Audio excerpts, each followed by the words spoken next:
आइए साखी वर्णन करते हैं जात पात एवं कबीर जी। गर्भवास मह कुल नहीं जाती, ब्रह्म बिंदु तय सब उत्पाती। कहो रे पंडित बामन कब के होए, बामन कह जन्म मत खोए। रहाओ। भक्त कबीर जी राम के उपासक थे। उनका राम राजा दशरथ सूत राम नहीं, बल्कि वह राम जो घट घट में बसता है। आप काशी में रहकर भारतीय संस्कृति से हित करते थे तथा नृत्य कर्म लगभग हिंदू साधु संतों वाले करते थे। आप सुबह जल्दी उठकर गंगा स्नान करने जाया करते थे तथा आते समय राम नाम का जाप करते लौटते थे। एक दिन सुबह ही स्नान करने गए तो ब्राह्मण जो स्नान करने आया था कबीर को देखकर बुड़बुड़ाने लगा कि उसका स्नान तो व्यर्थ गया, नीच जाति का जुलाहा माथे लग गया। उसकी मूर्खता तथा जात पात के भेदभाव वाला व्यवहार देखकर भक्त जी को हंसी आ गई तथा ब्राह्मण के साथ इस मामले पर फैसला करने पर तुल गए।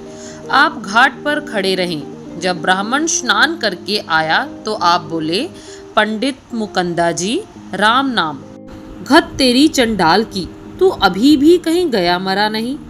कबीर जी बोले, महाराज जाता कैसे? आप स्नान करके जाते तो नीचे गंगा में स्नान करता। क्या पता गंगा मैया सारी अपवित्र हो जाती तो आप लोग स्नान कैसे करते? एक बार और स्नान कर आओ। सर्दी के दिन थे। ब्राह्मण ठंड से कांप रहा था। वह मुश्किल से दोबारा गया तथा फिर स्नान करके आया, पर कबीर जी वहां खड़े फिर उसके माथे लगे। इतने में अन्य पंडित आ गए। शोर मच गया तथा भीड़ हो गई। भीड़ को देखकर ब्राह्मणों के कोप से भक्त जी भयभीत नहीं हुए। भयभीत भी कैसे होते? उनका रक्षक राम जो था वह अपने राम पर विश्वास रखते थे। कबीर, यह आपके लिए ठीक नहीं जो पंडितों का धर्म भ्रष्ट करते हो।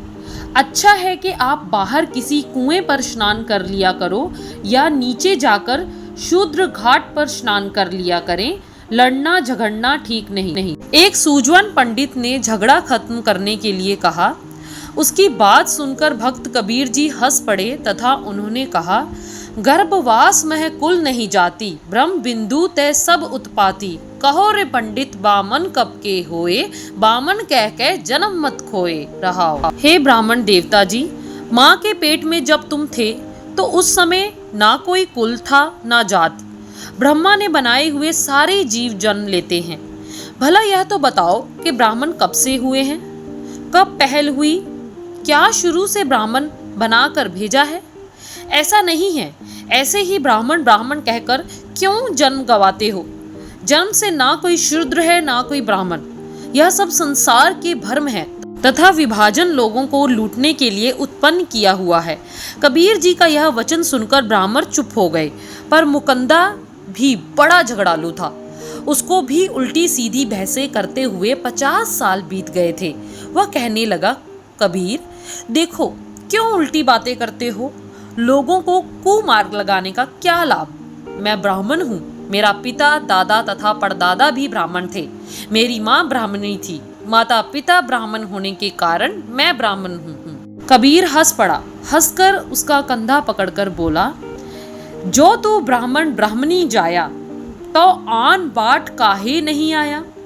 तुम कत ब्राह्मण हम कत सूद, हम कत लोहू तुम कत दूध।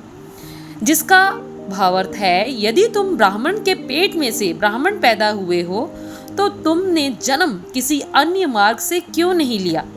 उसी मार्ग से आए हो जिससे आम लोग जन्म लेते हैं। कबीर जी का भाव है कि शूद्र वैश्य क्षत्रिय तथा ब्राह्मण सभी 9 महीने पूरे माँ के गर्भ में रहते हैं। प्रभु सबको पालता है तथा जब 9 महीने पूरे होते हैं तो भगवान ने जो मार्ग बच्चे के बाहर आने के लिए बनाया है उसी मार्ग से बाहर आता है। यदि भगवान ने जाति का भेदभाव किया होता या ऊंचे तथा निम्न पैदा किए होते तो ऊंची जाति के जन्म के लिए भी कोई और या अलग मार्ग कायम किया होता। यदि कोई अलग मार्ग नहीं है तो समझो कि सभी जीव एक समान हैं।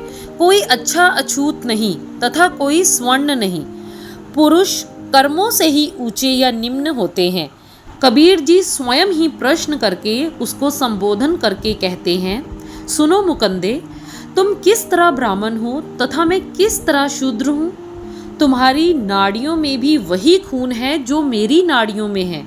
संसार के सब मनुष्यों का खून, मांस, हड्डियां, बाल, दांत, जीभ सब एक समान है।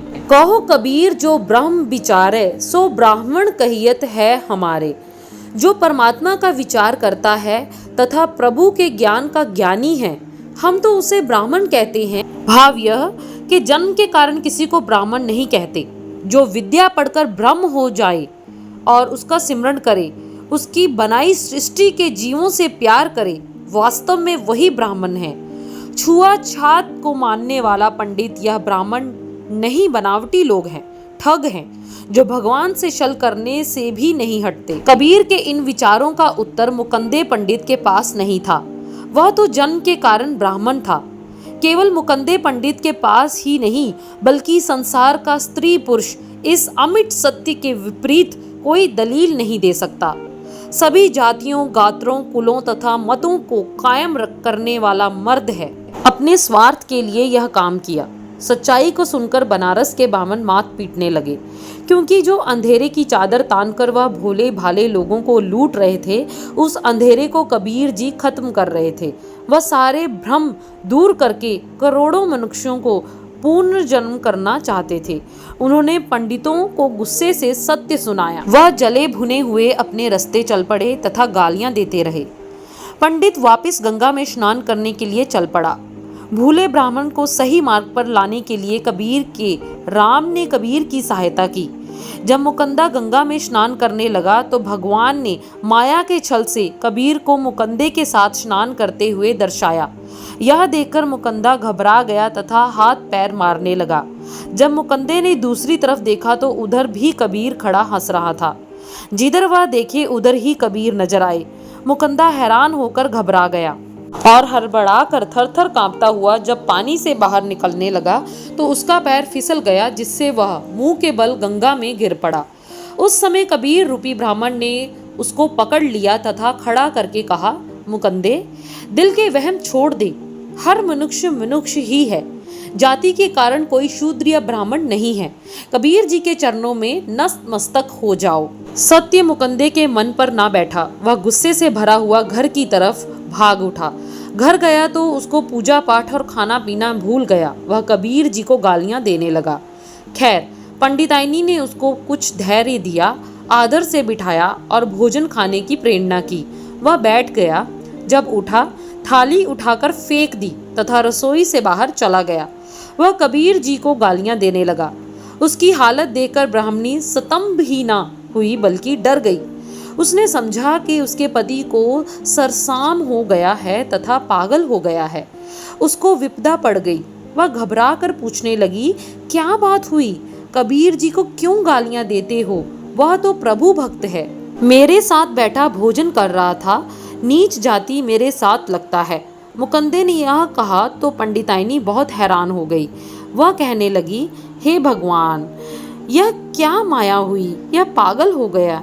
मैं इसके पास बैठी थी, ना कबीर आया ना उसकी परछाई, मैं ही अकेली थी।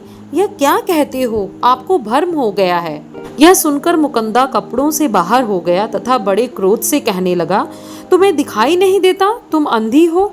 कबीर मेरे साथ बैठा खा रहा था। मेरे पास अब भी खड़ा है कबीर, परछाई की तरह मेरे साथ चिपक गया है। मैं क्या करूं? शूद्र कबीर, चुड़ैल, तुम नहीं जानती। पंडिताइनी बोली, क्या आप उसके साथ झगड़ पड़े थे? मुकंदा, हाँ, वह सुबह माथे लगा था, एक बार नहीं कई बार। पंडिताइनी बोली, उससे क्षमा मांग लो, वह हरि भक्त है, परमात्मा उसकी सुनता है। मुकंदा बोला, हैं? यह क्या कहा? ब्राह्मण शूद्र से क्षमा मांगी, उसके पांव में पड़े? हे प्रभु, कलयुग, अंधेर, यह नहीं हो सकता। मैंने कबीर का सिर फोड़ देना है। हट जाओ पीछे, मैं उसे मार दूंगा। वह जादूगर नहीं, मेरे मन का डर है।